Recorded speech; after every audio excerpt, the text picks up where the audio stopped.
incluida en el plan lector del Ministerio de Educación.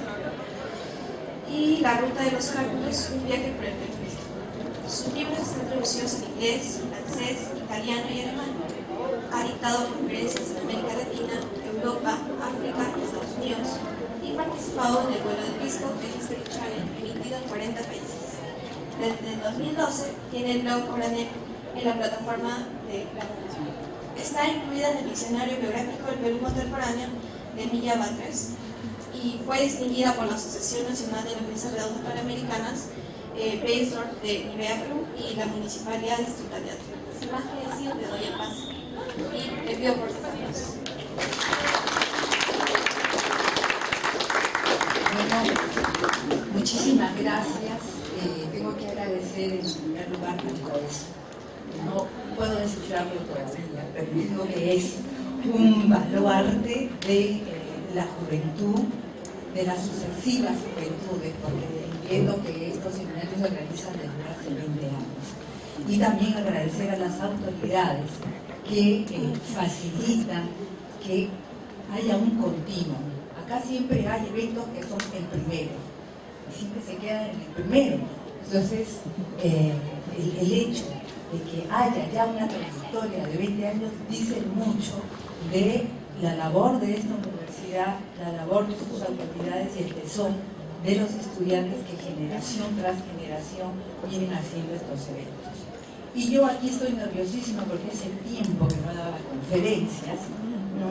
Y menos a estudiantes que entiendo que tienen un nivel distinto a cuando uno habla en general a otras personas. Entonces yo espero estar de acuerdo a las circunstancias. Quiero decir de todas maneras que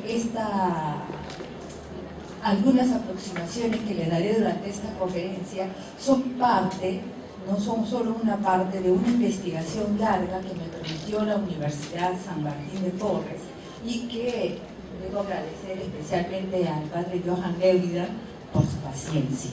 Una investigación que debía durar 2 años se prolongó muchísimo más, pero ya ustedes verán en la próxima publicación si valió la pena. Entonces, yo había preparado una introducción a esta conferencia donde quería compartir con ustedes por qué me inicio en los estudios de la mujer, de la mujer peruana. Quería compartir con ustedes por qué elijo dar una mirada hacia el interior, hacia el Perú, para inspirarme en estas historias. Quería decirles cómo fueron las escritoras del siglo XIX, las activistas e intelectuales de inicios del XX, quienes me inspiraron, así como señaló Sara Beatriz, ¿no? Cómo llegar a la consideración a partir de la inspiración de ellas que para las mujeres peruanas no basta con la inclusión dentro de hechos y derechos que han sido hechos a medida de los varones, sino que nosotras tenemos que crear paradigmas, arquetipos y utopías a partir de nosotras, de nuestra propia historia, de las mujeres de nuestra propia historia, porque tenemos que crear, inventar un mundo a imagen y semejanza de nosotras, mujeres peruanas. Pero ¿qué pasó? Que justamente tratando de documentar un poco más, actualizarme, para poder estar en este diálogo con ustedes, es que revisito ciertas documentaciones. Además, uno de ustedes envía esta historia de las mujeres peruanas que ha hecho, sucedió en el Perú, ¿no? Y entonces, ya, eso basta. Y me di cuenta de que no puedo comenzar sin lo que también ha llamado Sara Beatriz, sin la deconstrucción de ciertas falacias que subyacen en el entendimiento de nuestra historia. Yo, más que señalar metodologías, categorías, me parece importante reflexionar, que tengan una visión crítica. esa ganas de reflexionar, esa visión crítica de lo que lean, de lo que tengan, los va a llevar a buscar la fuente, la documentación, el ícono que los va y que las va a ayudar en la sustentación de sus hipótesis, de sus tesis. Entonces, quiero remitirme solamente a alguna de esas falacias que vi. Creo que ahora recién se me escucha. De esas falacias que vi, me referiré solo a algunas de ellas. Falacia 1. En la prehistoria, los hombres cazaban y las mujeres recolectaban. Los hombres se iban de casa y las mujeres se quedaban en la cueva con sus hijitos. Es decir, una versión académica, contemporánea de los picapiedras o de Papá lo sabe todo de mi época. En la imagen es la siguiente, o el concepto que subyace es el siguiente: el hombre proveedor en la calle y la mujer doméstica en su casa. Estos prejuicios o estas premisas, ¿no?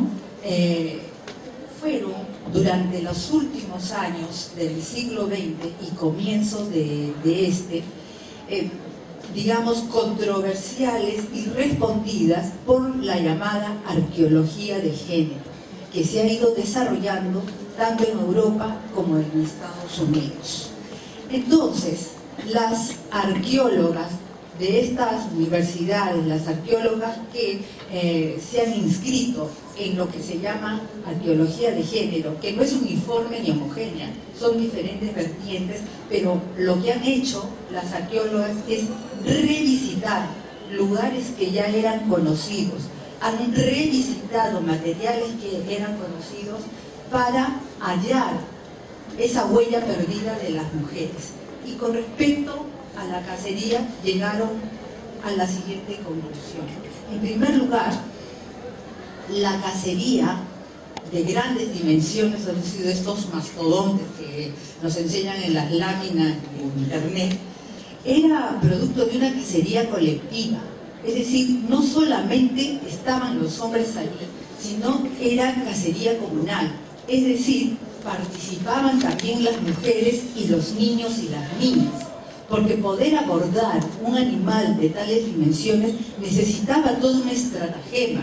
Era quién ojeaba, dónde se ubicaban, cómo lo rastreaban, cómo lo acorralaban.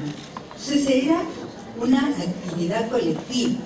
Algunas pinturas rupestres de Francia y de España, de las cuevas famosas como la de Altamira, hay escenografías de esta cacería colectiva. Y si bien es cierto, como señalan algunos, no solo a los hombres se ven con la flecha y el arco, con las lanzas, las mujeres y los niños están presentes, rodeando a la presa. En segundo lugar, las mujeres realizaban la cacería menor, es decir, de animales menores, de animales pequeños. En tercer lugar, efectivamente, las mujeres del Paleolítico fueron mujeres recolectoras, recogían plantas, insectos y moluscos. Entonces, analizando esos fogones de hace 25.000, 29.000 años antes de Cristo, en diferentes lugares de Europa, llegaron a la conclusión, en primer lugar, de que había una gran cantidad de carbohidratos y no tanto de carne. Es decir, que la alimentación principal no era la carne. En segundo lugar, si a esto se suma el hecho de que las mujeres participaban en la gran cacería, eran artífices de la cacería menor y la recolectora, la conclusión fue que las mujeres participaban, eran las artífices del 70% de la dieta alimenticia del periodo paleolítico. Es decir, ¡pum!, se derrumba la idea de hombres proveedores y mujeres receptoras. Las mujeres fueron activas desde aquella época. Otra falacia: en la prehistoria dominaban los hombres. Bueno, hay esas famosas imágenes, ¿no?, de un hombre velludo, fortachón, con un mazo en la mano y de la otra arrastrando a las mujeres. El sinónimo ¿no? La jalada de los pelos, es sinónimo del predominio de las mujeres. Y en estos programas que vi, se parte de la idea de que desde comienzos de la historia, además de la prehistoria, que hasta el mismo concepto está ya desde la misma escuela francesa que señaló Sara Beatriz, está cuestionado, porque ¿qué es la prehistoria? ¿No? Está definida por el inicio de la escritura. Sin embargo, hoy se sabe que la escritura comenzó simultáneamente en diferentes sociedades de África, de Europa, del Medio Oriente, y comenzaron en diferentes fechas. Entonces, es prehistoria. Pero además, ese es un concepto que nosotros los peruanos debemos descartar. Nos, y las peruanas, obviamente, es que nuestra historia, hasta hace 500 años, sería prehistoria por no tener escritura ágrafa. O sea, una gran discriminación, incluso desde el concepto. Pero, ¿qué es lo más importante? Nosotros tenemos que historiar la misma llamada prehistoria.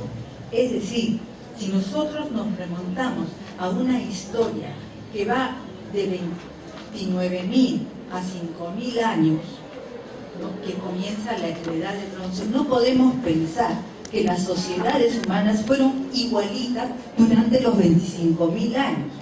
O sea, hay que aprender a mirar con misión de historiadores y de historiadoras la misma historia. No podemos mirarla como una foto. Por lo menos, miremosla como un documental, como una película, miremosla en secuencia, en diacronía. E igual tenemos que mirar nuestro pasado, no como una foto donde lo que se dice es válido durante esos largos años.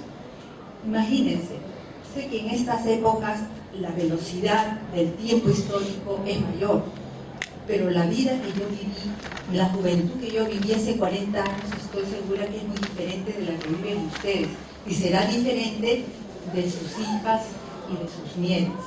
Entonces, hay algo muy importante que señala, digamos, los inicios de la prehistoria, que más o menos se pueden datar desde las fechas que yo les dije. Durante ese periodo de 29.000, 25.000 años antes de Cristo hasta aproximadamente 5.000 años antes de Cristo, lo que se encontró de manera prolífica fueron las llamadas Venus, las Venus parturientas, porque tenían como característica pechos abundantes, muchas veces lagrimeando leche, un vientre abultado como embarazo, ¿no? Y las caderas redondas, o sea, o eran embarazadas o acababan de parir. Entonces, estas figurinas habían significado, según los estudios que se vienen haciendo, y ya desde la década del 70 del año pasado, que la inicia una gran arqueóloga, Marija Gimbutas, en Europa. Todas estas representaciones, de las que hay más de 2.000, parecen, según ellos, señalar la existencia de una diosa. No habían igualmente representaciones masculinas. Las representaciones masculinas comienzan alrededor del 5.000, 4.500 años antes de Cristo.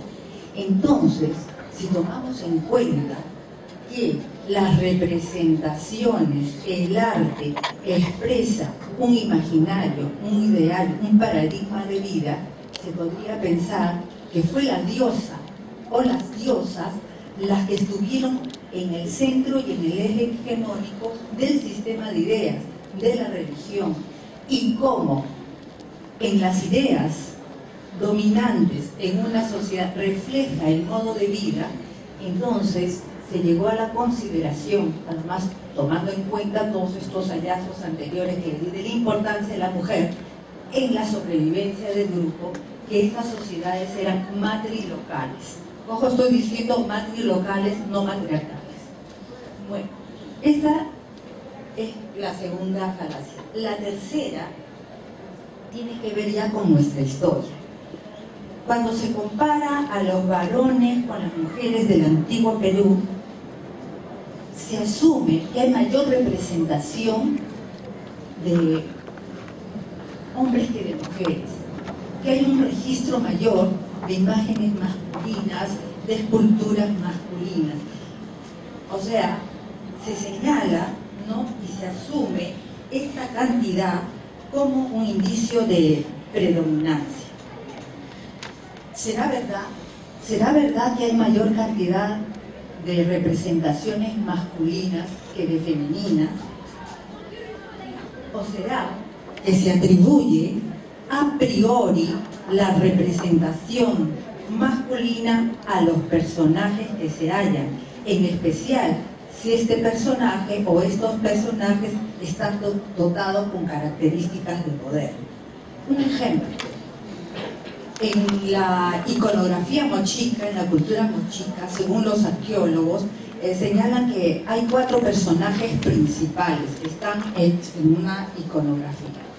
Entonces, un personaje, Elá, después fue identificado como el señor de Zipán, porque se encontró en la tumba del señor de Zipán los ornamentos y los atuendos que tenía este personaje. Y entonces siempre se señalaba, bueno, el otro que tiene la copa es el sacerdote, el otro es el guerrero y el otro es otro rey, otro monarca. Es decir, en ningún momento, ni antes ni después del descubrimiento del señor de Zipán, podía imaginarse que en la más alta cumbre de la sociedad esplendorosa de Mochica podía estar una mujer. Y sin embargo, ¿qué pasa? Cuando se descubre en San José de Moro, en 1991, la primera tumba de la llamada sacerdotisa de San José de Moro, resulta que en el ajuar funerario, en su vestimenta, era exactamente igual que este personaje representado con la copa. Es más, se le encuentra con la copa. Y de ahí, desde 1991 a 2013, resulta que la copa siempre está en este cementerio de mujeres, que además es un cementerio muy particular que ha durado durante 1000 años. Es decir, que incluso sobrepasó, ¿no?, a la misma cultura mochica. Ese es uno. También no ocurre que si son más, o que aparentemente son más, ¿no será que se omite los indicios? Y este es un tema de los arqueólogos, de los historiadores, de los antropólogos. ¿No será que omiten el indicio del sexo femenino e incluso a las mismas mujeres? Un ejemplo, acá en Lima, que ustedes pueden visitar, el cementerio de Guayamarca, que está en la Huaca de Guayamarca, en San Isidro. Desde la década del 50 se encontraron casi 60 fardos funerarios. Cuando comenzaron a sacarlos son de mujeres.